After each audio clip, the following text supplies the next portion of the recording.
Hi, welcome back. John Macdonald again from ProScot. We're now on PS22. Is that right? We're on PS22. Even I'm losing count here. PS22. Now again, we're back on board with the bike again. This time though, we're actually going to be riding again from Kirkcaldy via Auchtertool out to Mossmorran on the B925. But this time, I'm actually going to be talking about the road surface, the camber, the slope, elevation changes, and the limit point, vanishing point. So without further ado, let's get into the video.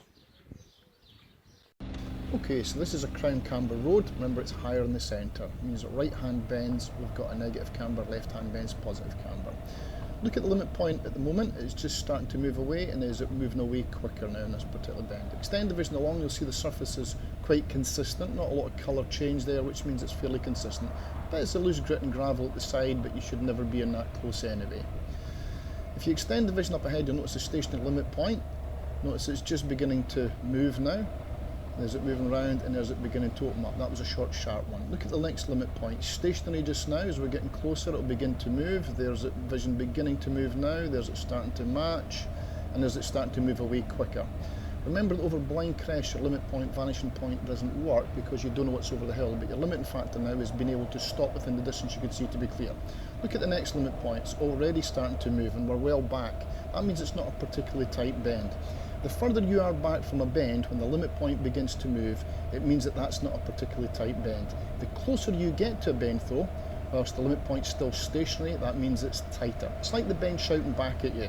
It's telling you to keep slowing down. So remember, the closer you get to a bend before the limit point begins to move, the tighter that bend is. Now from my experience, I just can tell how tight a bend is just by how close I get to it before the limit point begins to move. Now let's extend the vision here. We'll notice that there's some damp patches, dark patches there, where the water is still sitting and the light's not been able to get in and dry it in the sun. That's what we call microclimates.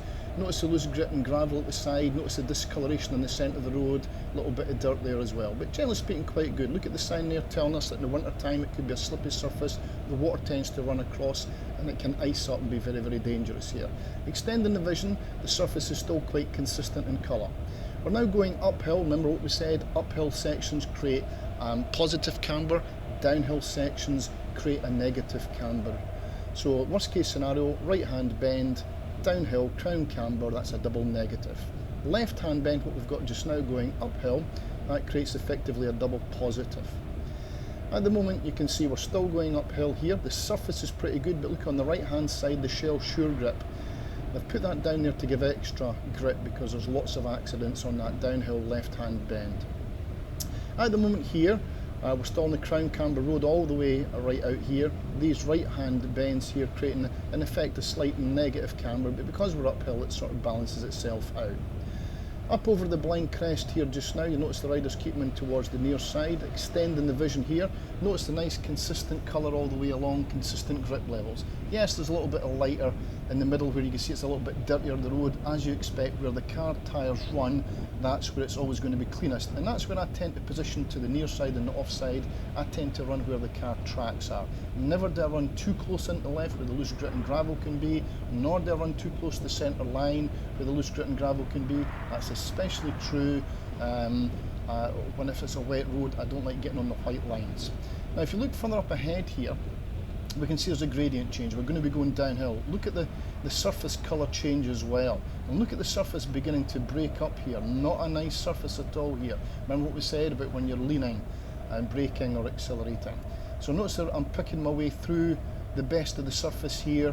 And my eyes were really focused on the surface there where my tyres were going to be. Remember, it's a small contact patch you've got. So this is what we say about looking and scanning the surface, looking at the colour of the surface and looking for those telltale signs, those colour changes. Look at the right hand side of the road on the other side. Notice the strip of tarmac with the tyre banding on the other side of that one.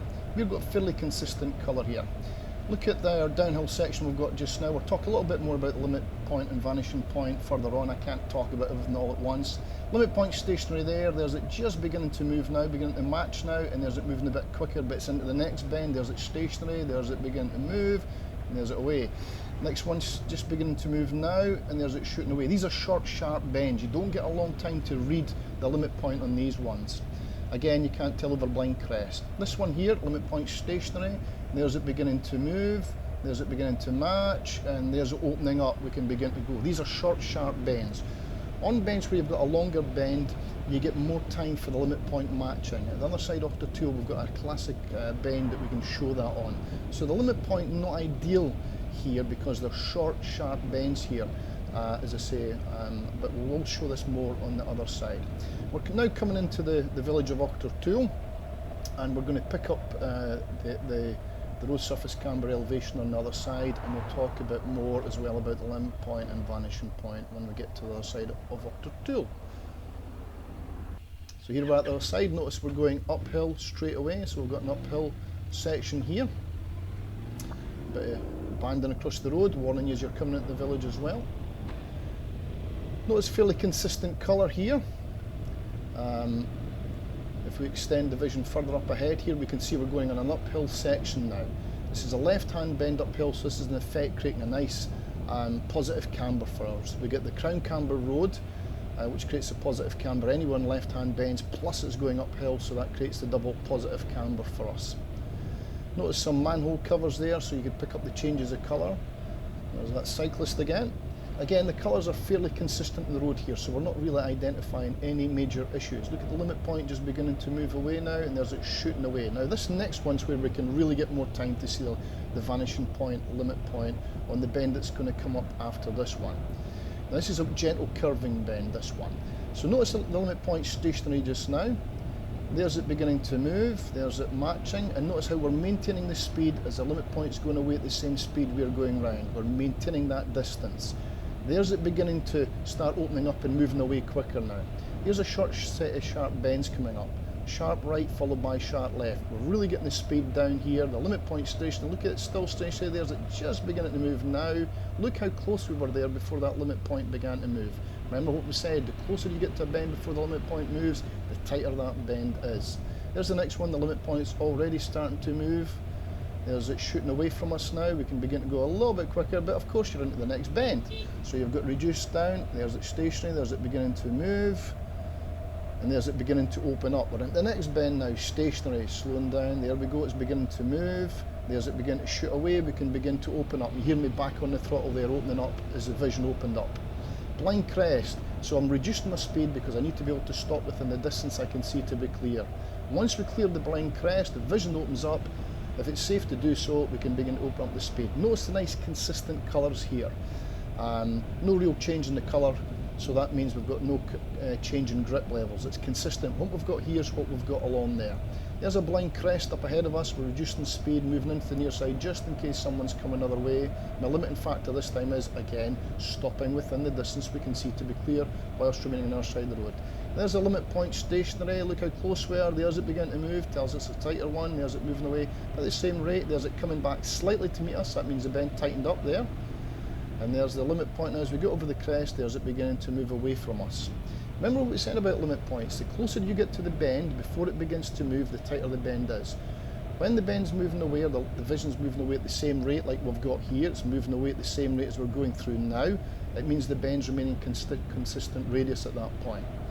If the vision point starts to come back to meet you though, it means the bend's tightening up and you should roll back your throttle. Just ease back on the throttle, let the bike slow down. So remember that, simple rules. The closer you get to the bend without the limit point moving, the tighter it is. If you're further back and it's already moving, it's not nearly as tight. If the vision's moving away at the same rate as you're going, it means consistent radius. If it's coming back to meet you, it means it's tightening up. And if it's moving away faster, it means it's opening up. Now we'll turn around, go the other way, and we'll talk about it on the way back as well.